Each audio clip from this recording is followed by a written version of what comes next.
Because this one, it has just been released recently, right? Okay. What is it that brought him to where he is?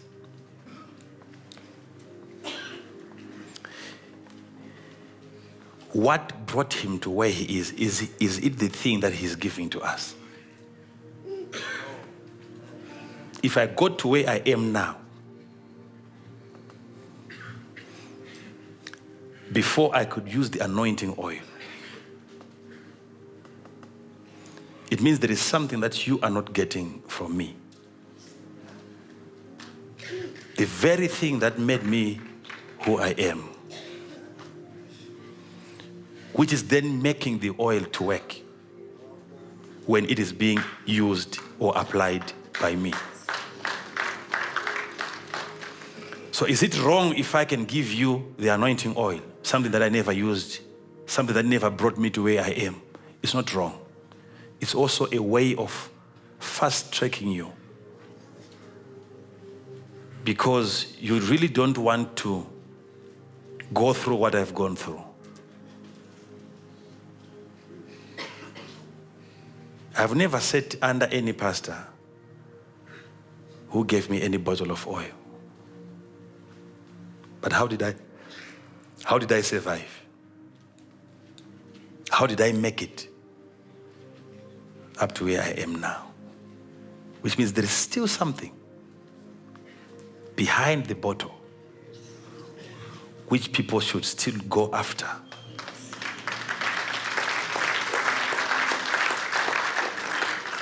Are you getting that? That's how I can answer that question. The power might not necessarily be in the oil, but there's a character behind the bottle. There is a person behind the bottle.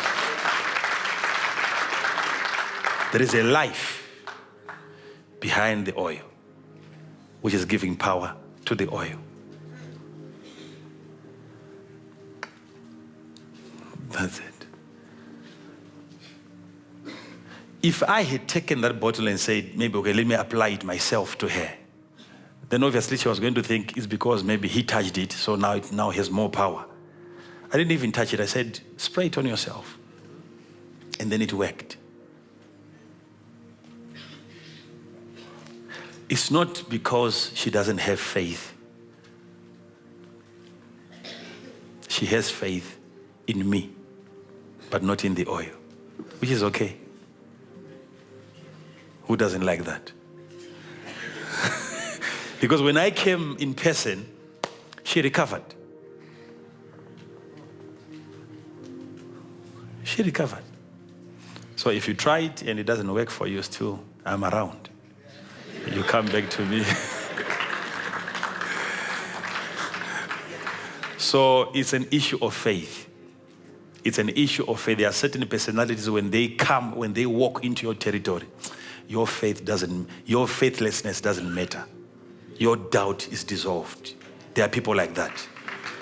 No matter you don't believe, when they come close to you, it's no longer about you. They will make it happen whether you like it or not. There are people like that. They have developed their faith so much that they own places. If you want to remain in doubt, keep your place. But when he walks into that place, it is his faith that will begin to work. So develop your faith. Trust what I tell you.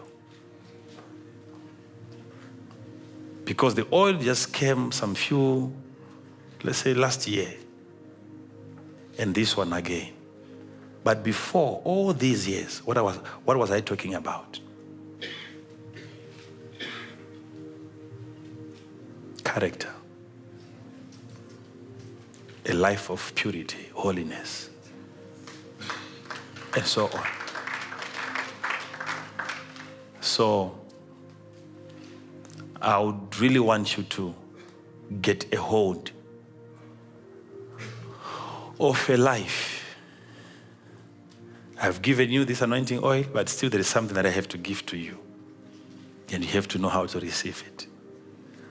The life that I'm living, with or without the oil. That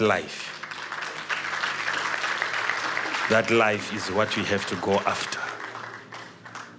Also, on another note, like I've said, you can't convince me that you can apply it and it doesn't work. I will not agree to that. I know what I've given you is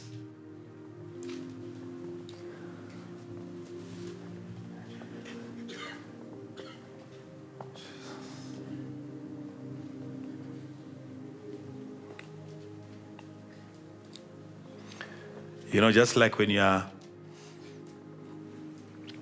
shooting birds and you miss your target and you see the bird flying away. Still you have hit something.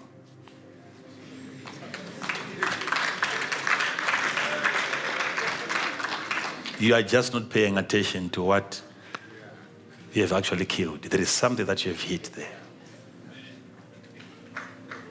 It cannot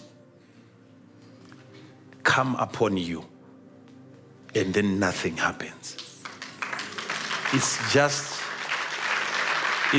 that you are focusing on something else. And what you are focusing on is not what the oil is addressing. Who knows? You might say, they tried it, she applied oil, it never worked until she came for the service. Was she even going to come for the service if she had not applied the oil? I don't think so. So I'm just trying to open your eyes so that you see the vastness of what this anointing oil can do. So keep on using it. I am not saying it will work. It's always working. But it will come to the thing that you are targeting. Thank you.